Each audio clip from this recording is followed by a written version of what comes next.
Hello everyone welcome back to my another blog. আজি হৈছে সোমবাৰ আৰু এতিয়া বাজি হৈছে আবেলি 4টা। এয়া ৰাতিপুৱাৰ পৰা দিনটো আৰম্ভ কৰি দিছোঁ। ভাতকেইটা বহাই লৈছোঁ আৰু এয়া লৈছোঁ অকণমান চুকুৰা থকা মচুৰ দালি বনাবলৈ। বহুত নিয়ম মূৰত খাবলৈ লৈছোঁ, গতিকে আপোনালোককো অকণমান দেখাই দিছোঁ। এনেই সাধাৰণভাৱে বনাম, অকণমান নিমখ হালধি দিম আৰু পিঁয়াজ দি পেলাই চম্ভাৰ দিম।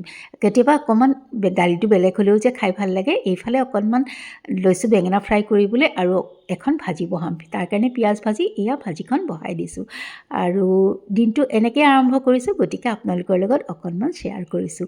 ব'লকচোন গৈ চাই থাকক, কি বনাওঁ কি নবনাওঁ অকণকৈ বাৰু দেখাই থাকিম। সেইফালে লৈছোঁ দালিখন চম্ভাৰ মাৰিবলৈ।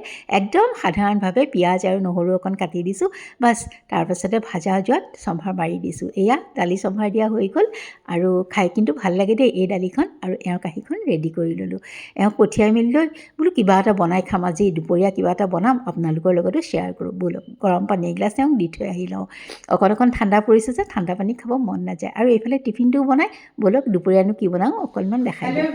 এতিয়া ভাবিছোঁ কিবা এটা ভাজোঁ, আলু অকণমান ভাজোঁ আৰু কেনেকৈ কি কৰোঁ ব'লক অকণমান দেখাওঁ। কেতিয়াবা ঠাণ্ডাত যে কিবা এটা খাবলৈও মন যায় গৰমে গৰমে। ব'লক ৰেচিপিটো মাজলৈ যাওঁ।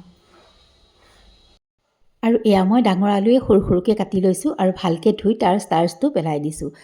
মানে চাফা পানী ওলোৱালৈকে ধুই লৈছোঁ। এটা পিঁয়াজো কাটি লৈছোঁ। কেৰাহীটো গৰম কৰি অকণমান 4 চামুচমানৰ জোখাৰে তিল ভাজি লৈছোঁ। বৰ বেছি নাভাজিব দেই, তিতা হৈ যোৱালৈকে। আৰু এয়া নমাই থৈছোঁ আৰু কেৰাহীটোতে মিঠাতেল দিছোঁ। একদম ইজি ৰেচিপি এটা। আপোনালোকে সৰু আলু হ'লে বেছি ভাল হয়, থাকিলে সৰু আলু ল'ব। অকণমান পাঁচফোৰণ দি পিঁয়াজখিনি ভাজিছোঁ অলপ ব্ৰাউন কালাৰ হোৱালৈকে, যাতে পাঁচফোৰণ আৰু পিঁয়াজৰ এটা ধুনীয়া গোন্ধ অহালৈকে।